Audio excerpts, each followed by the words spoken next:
So you want to buy an antique engine, hit and miss engine, throttle governed, whatever. In this video, we're going to go over what to look for. And this butte here, with throttle governed M, is a prime example of a basket case. Let's get into it. We're going to start with cracks, brakes, and welds. And here's a prime example of it. Look at this hopper. It's gone. You know, there's really not much you can do to fix it. You could braze a new piece in, but unfortunately this is part of the block. Let's see what else is broke. Right here, no flywheel. These crack. If you have an engine that just has a spoke cracked, that flywheel is no good. It can be really dangerous. We don't want that. Matter of fact, here's some of the pieces of the flywheel. I got a really good deal on this engine, so I'm not having any buyer's remorse on this, but these are really good examples. And I'll show you what some brazes also look like. Water was in this, it froze and peeled the top of the head. Now, I wouldn't worry too much about this. This is a really nice repair. As a matter of fact, my great-grandpa repaired this. And Rhett's great-great-grandpa, right? Yep. Okay. So, you know, that's not something to worry about too much. Especially, you know, you buy a running engine. Most of them have repairs. Matter of fact, this one right here, just to get this one running, we actually welded a piece of T-post to this rocker arm until I got the right rocker arm. So nothing to be too concerned about, but I'll show you the cracks on this head. So here's a prime example. The whole bottom of this was froze out, popped the whole casting out, and they brazed it back together. I'll tell you right now, I can't braze this good. I'm still saving this head, but there's some other issues with this head.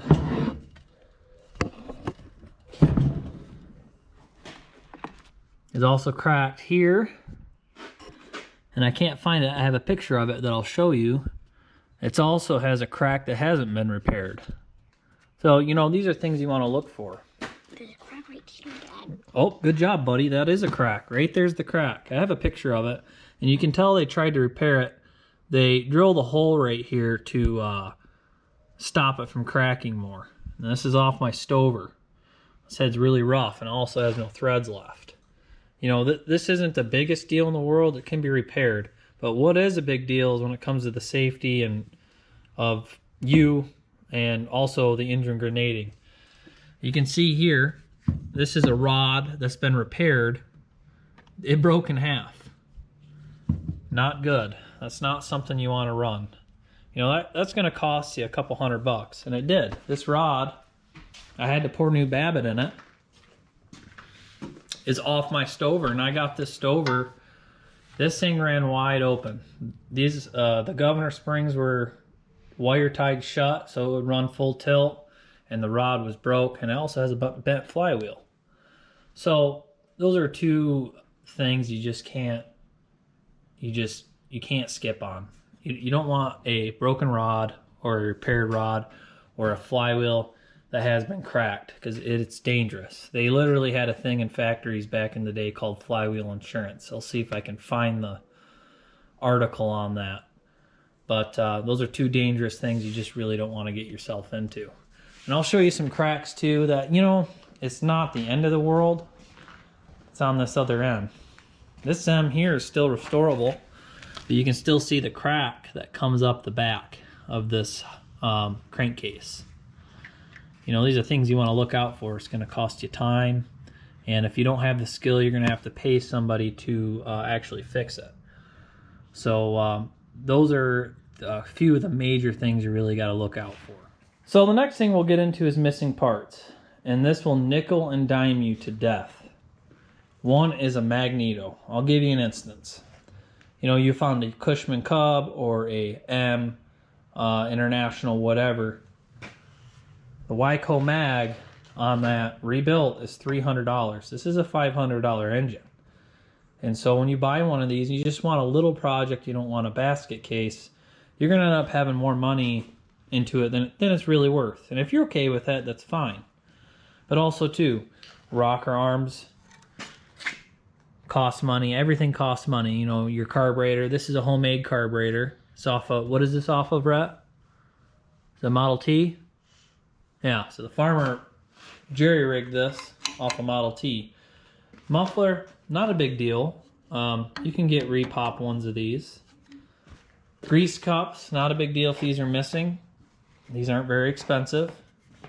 But also on the other side here, your cam, your push rods, you know, $20, $30 here and there starts to really add up.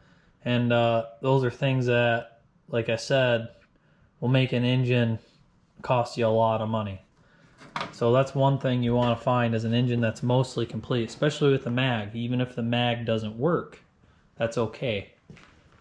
So here's an engine over here is kind of a prime example of a stripped down engine. So I stripped this one down a little bit. This M is missing. If you were to buy this M, you know, you're missing a rod, or excuse me, a main cap. You're missing the push rod. You're missing the mag. You're missing the rod for the governor to control the throttle. You're missing the head. I mean, in reality, this is a $20 or $30 engine. It's just really not worth, you know, unless you get a really good deal and you have parts, it's just really not worth buying for your first engine. All right, now we'll get into the hidden stuff that you can't see. I'll give you an instance. The head on this stover, the original one, is obviously over there. So I bought a head, and you know, the guy didn't know. I got a really good deal, and I bought it for $100. And inside the head, where the carburetor goes, there's actually a crack. I didn't know about it. So I put water in the hopper for the first time because I was actually going to run it on a corn grinder, and water started pouring out the carburetor. So those are some things, you know, you can't see those, and you know, these engines are 100 years old, so you can't blame the person that had it or the engine. Another thing too, my very first engine, the crank was bent over 1/8 of an inch, and I could not find a crank for a 2-horse Sparta economy. So my machinist straightened it the best he could, and you know, that cost me quite a bit of money. And also, let's get into the bore. You buy an engine, it's seized up, may not be seized. You don't know how bad the bore actually is. Let's take a look how bad this one is. Not that bad at all. Well, let's look at this one. There's literally a hole in the piston. Okay? So, if you have to sleeve an engine, that's going to cost you $400 or $500, depending where you're at. And like I said, that gets pricey. Your best bet for your first engine is to buy one that's not seized up. That actually turns over. Believe it or not, these things will run okay with really low compression. Matter of fact, my stover is a prime example of low compression and runs pretty decent. One of the last big things we need to go over is Babbitt. Now, some people may not think it's a big deal. They'll run engines with really wore out Babbitt, and this one here, pretty seized up, but you can't tell. But Babbitt is what is the bearings here that the crankshaft and the rod run on. If you go buy an engine, you look at one, and you pick up the crank, and it's really loose, chances are you don't have much Babbitt. This one actually does. And you can still see there's some shims here. And as these wear, you can pull a shim out, put a different, smaller shim in. And it's really expensive to first buy Babbitt, and two, if you've never poured Babbitt bearings, pay someone to do it, because it's kind of a lost art. On my stover, I ended up pouring my own Babbitt on this rod with it in the engine. And it took me about 4 or 5 tries. But, you know, it's a fun learning experience. And that's what you have to decide. Do you want a project, a very large project? Do you want something that's close to being finished? You know, how deep do you want to get into this? Because I'll tell you right now, I have more money into all my engines than they're worth. And I'm okay with that, but some people are not. And at the end of the day, you got to remember, this is a hobby. This isn't a job. And don't turn it into a job. These engines are supposed to be fun, and you know, sometimes they can break the bank, and you got to know when to stop. So if you have any other questions, leave a comment below. I'll be happy to answer them. I just wanted to make a quick video on this. We're going to be taking these 3 M's, turning them into one for the least amount of money as possible. I'm missing a mag. I'm missing a carburetor. So let's see how cheaply we can get this running. I may not be right, but we're gonna get this running. So not this one specifically, but this one down here that's not seized up. So like I said, any questions, go ahead and leave a comment. And there's a lot of, the people in this engine community are really good people, and they will help you out. 99% of them. There's always a bad egg in there. But and when you buy an engine from a guy, he's gonna usually tell you everything that's wrong with it. So appreciate you guys watching, and we'll see you on the next one.